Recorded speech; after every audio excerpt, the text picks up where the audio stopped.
Earlier I mentioned yerba santa as a nice little tasty snack and has a flavor very much unlike other things. Well, I found a good stand of yerba santa, so I thought I'd point out a few things. This leaf that's on the top here, you probably wouldn't want to eat that one. That one is old and kind of dead and dehydrated. Then underneath it, you see some pretty big leaves. Now those are edible, but they're not going to taste very good, and they're going to leave a lot of gumminess on your teeth. Over here on the left, though, you see all these small leaves. The smaller leaves are the much better ones to taste, and they're very good to eat. So we're going to have at them.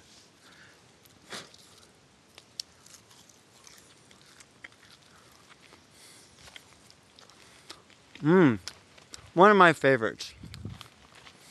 Earlier I showed you some yellow violets. As we've moved up the hill, I'm finding a different species of violet, also edible. Notice the heart-shaped violet leaves. Notice the 5 petals, but a regular flower.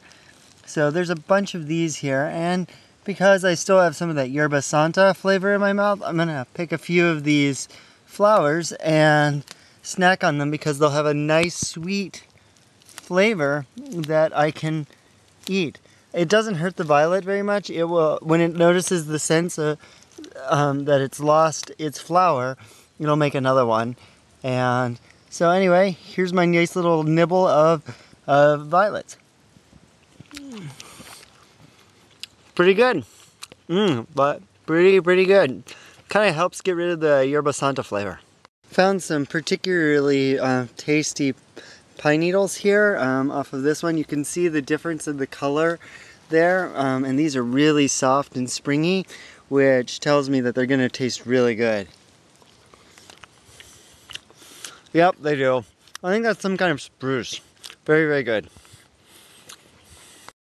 So, just found another nice little edible. It's probably a little too early in the season to actually eat it, but all along in these chaparral areas, you'll find these things that have these really beautiful red stems and these very dry leaves. They're called manzanitas. And manzanita in Spanish means little apple. And if you look closely here, these are the little apples. They are edible, but obviously it's a bit like a green apple right now. I'll try a few of them, but probably won't taste very good at this point of the year. Okay, I'm wrong. They're excellent this time of year. They literally do taste like little apples. So I'm going to grab a whole bunch more of them. Probably not all from this bush. I thought they were more of a summer fruit, but I guess because they're up so high, they're starting to ripen early.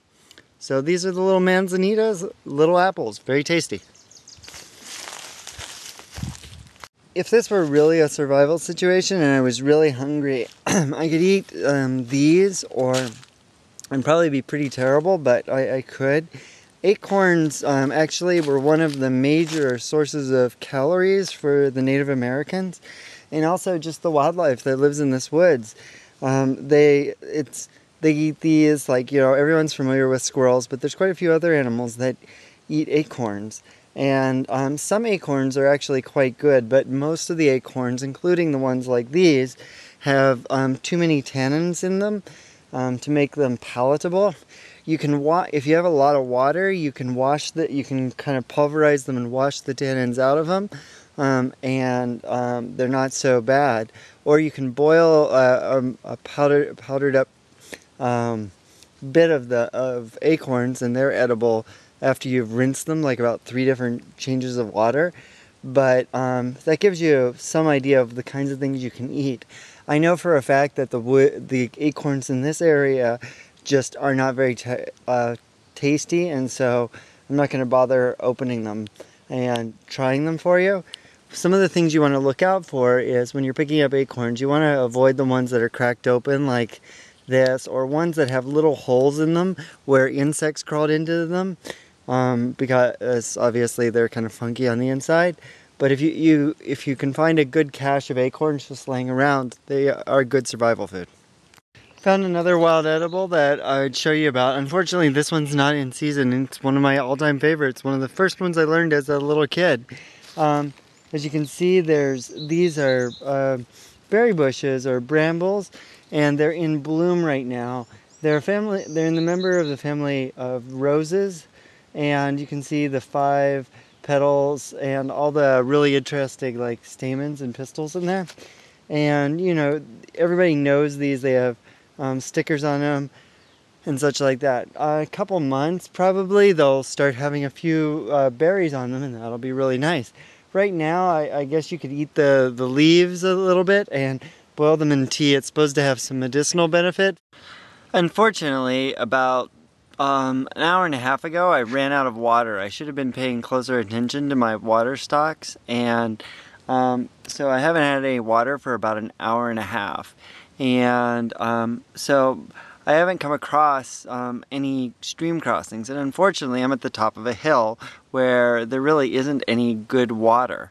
A little bit later on in the hike I'll be down lower and there'll be streams, but I managed to find one little spring up here, and since I've got a few minutes and I'm waiting for my companion to show up, I figured I'd take a couple minutes and get myself a little drink.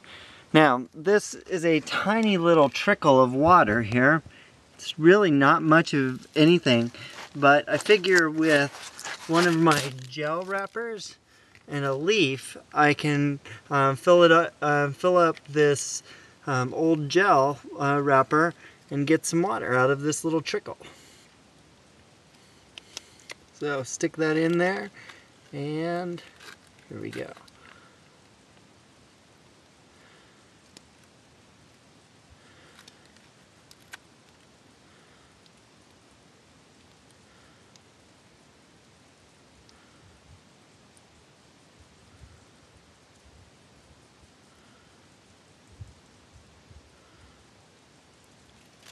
Appears to be pretty full. So here we go.